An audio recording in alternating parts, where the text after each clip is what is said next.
What's up, guys? Today I want to talk about how I acquired the strongest bench of my life. So hopefully you can benefit from these tips too. So as you know, I did 395 touch and go at 169 body weight and a 405 attempt, in which my butt raised completely off the bench. Still locked it, but it doesn't really count, right? So I'm pretty pleased with the progress. It's been a long time coming, many years to build up to this point. I never thought I'd be this strong. So I've learned a lot of lessons along the way, all of which I've discussed in past videos, but there's three things that really stuck out to me recently, and I want to talk about that right now. The first was mixing in bench plus overhead press.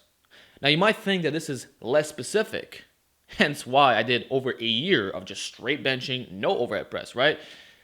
But upon further investigation, I realized this was a very smart move. You see, I wasn't doing it to improve the bench.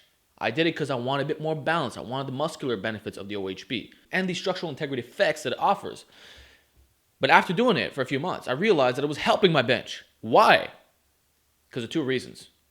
Number one, it allowed me to cut out the junk volume. You see, when you're trying to be ultra specific to the bench in a concurrent routine, right? You inevitably up the volume on the flat bench or just all the variations, and this wrecks your recovery in some type of way because of the higher absolute load. On top of that, you often do more than what you actually need. In other words, not managing volume intensity as good as you could be. And I feel that as an advanced lifter, when you start approaching these really big numbers, it makes things more challenging. So I found that for me, actually lowering the volume a little bit on the bench was better because now I was getting the most effective volume that I needed. Still high, still doing the concurrent strategies, intensity, volume day, but just a little bit lower on the volume. Cutting out all the junk BS that is unnecessary. So back then, let's say I would have done a fucking 10 by 10. What's crazy is that I might have done a 5 by 5 right after. It's too much. So all I had to do was cut out the junk volume, replace it for overhead press, and you're good. I know it sounds simple, but fuck, it works. And the thing too, right? I'm always talking about how you have to analyze what your weaknesses are and attack them head on. This is why maximized programming is the way to go. And in my case, my shoulders were a weak point. So getting back into OHP actually strengthened them and allowed me to overcome some of the sticking points that I was experiencing during the flat bench. So I noticed carryover, and it would have been the same had I included incline press. And that's what I recommend for you guys. Know what your weaknesses are and develop an effective plan that targets them. It's as simple as that.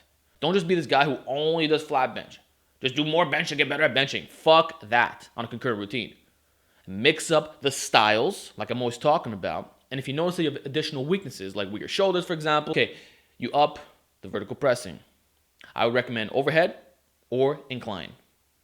And in my case, I didn't use any dumbbells, by the way. I just don't have access to it here. So that's been the major thing.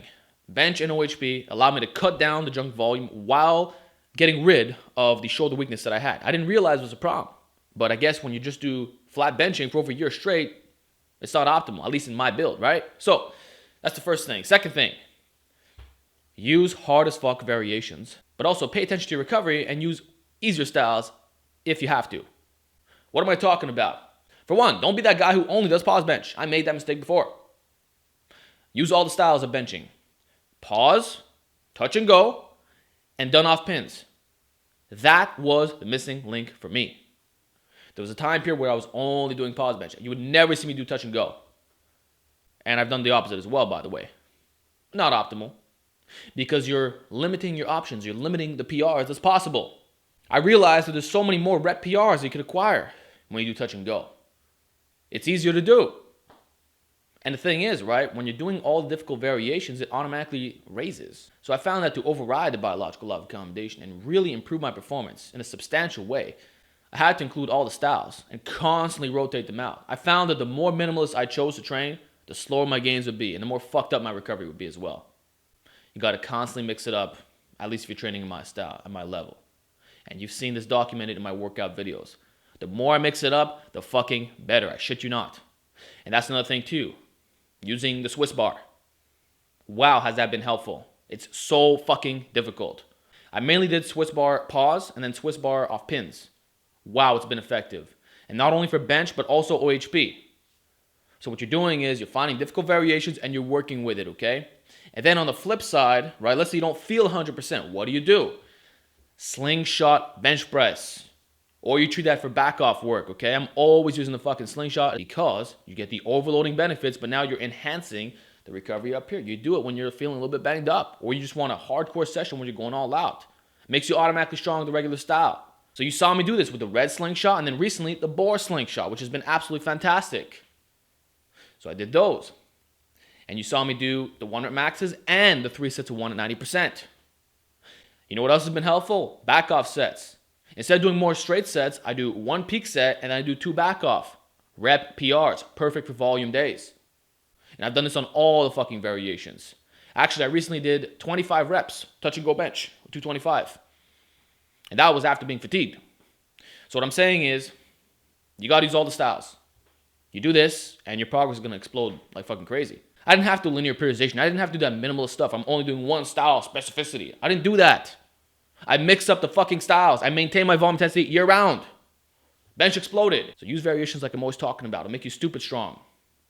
And then finally, it took a lesson of losing strength to regain it. What I mean is that when I became a cardio machine, if you will, I started losing a bunch of weight to the point where I was back down to a pretty low amount, and my definition was really coming on. You can actually see it in my face if you go back a few months. I'm a little bit more bloated now, which is all right. But what happened was I was doing so much fucking cardio that I was in a calorie deficit. And what happened is that my bench strength took a massive hit.